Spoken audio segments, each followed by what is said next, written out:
ஓம் சக்தி. சக்தியில் அனைவருக்கும் என்னுடைய அன்பான வணக்கம். சக்தியிலே நம்ம சேசியர் கதை பார்ப்போங்களா? இவர் வந்துங்க கோயம்புத்தூரில் தனியார் கம்பெனியில் மிகப்பெரிய கம்பெனிங்குது, மோட்டார் உற்பத்தி செய்ய மிகப்பெரிய கம்பெனி. அதில் வேலையில் இருந்தாருங்க. அதில் இவருக்கு மேலதிக இருக்கிற என்ஜினியரு இவரை பிடிக்காம, இவர் அடிக்கடி அம்மா கோயிலுக்கு போகிறாருங்களா, லீவ் போட்டு தான் போகிறாரு, இவருக்குள்ள லீவு தான் பயன்படுத்துகிறார். இருந்தாலும் அவருக்கு அது மேலே ஒரு கடுப்பு. வம்பாரு நினச்சப்பெல்லாம் போகிறான் மாறான், அப்போ ஆச்சா போச்சான்னு வேணும்னே இவரால் செய்ய முடியாத கடினமான வேலையெல்லாம் கொடுத்து இம்சை பண்ணுறார். நம்ம ஐயருக்கு ஏற்கனவே கை ஒடிஞ்சு போய் அது வைத்தியம் பண்ணி சரியாக இருக்குது. அது கிட்டத்தட்ட 10-15 வருஷத்துக்கு முன்னால். அதனால் அந்த கையால் அவர் கடினமான வேலை செய்ய முடியாது.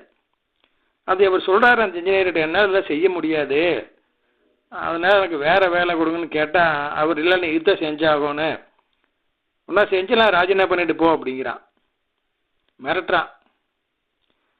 உடனே ஐயர் சொல்கிறாரு, உனக்கும் கை முறிஞ்சா தெரியும் போ அப்படின்னு சொன்னார். அவ்வளோதான சக்தியில். அதே மாதிரிங்க இவரை திட்டி போட்டு வெளியே போனான் பாருங்க இந்த இன்ஜினியரு. அந்த பெரிய கம்பெனி கிட்டத்தட்ட 6-7 இடத்துல கோயம்புத்தூரில் இருக்குதுங்க. அடுத்த கம்பெனி சூப்பர்வைஸ் பண்ணுறதுக்காக பைக்கில் போனாருங்க. வழியில் tanker lorry, oil tanker lorry போனது, ஆயில் சிந்தி கிடந்து இவர் தெரியாமல் அதில் வண்டி விட்டு வலிக்கிட்டு வந்து கை முறிஞ்சு வச்சுங்க. எப்படி பார்த்தீங்களா? சொன்ன உடனே பழிச்சிருச்சு. இதைத்தான் அம்மா முதலே சொன்னாங்களாம்மா, இனிமேல் நீ யாரையும் திட்டாதே சபிக்காதே, அது உடனே பழிக்கும் அப்படின்னு சொல்லி சொன்னாங்களாம். இவரே அறியாமல் அதை சொல்லிட்டார் சக்தியில், அது உடனே பழிச்சுது. பார்த்தீங்களா? அதாவது இது ஏற்கனவே அதுக்கு ஒரு விளக்கம் இருக்கும் சக்தியில். தெய்வம் கோபம் வந்துங்க சீக்கிரம் ஆறிடு. ஒரு பொங்கல் வச்சிங்கன்னாவோ ஒரு அபிஷேகம் பண்ணாவோ அந்த தெய்வத்துக்கு நம்ம மேலே கோபம் தீர்ந்துடும். ஆனால் தொண்டனுடைய கோபம் அப்படி இல்லைங்க.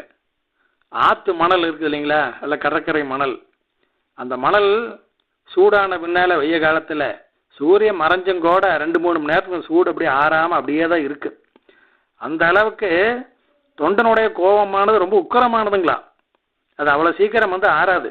அது கடினமானது, மிகவும் சக்தி வாய்ந்தது, பழி வாங்காமல் விடாது. அதனால தான் அம்மா சொன்னாங்க, நீ யாரையும் சபிக்காதே திட்டாதே அப்படி சொல்லி சொன்னாங்க, உடனே பழிக்கும் அப்படின்னு. ஓம் சக்தி.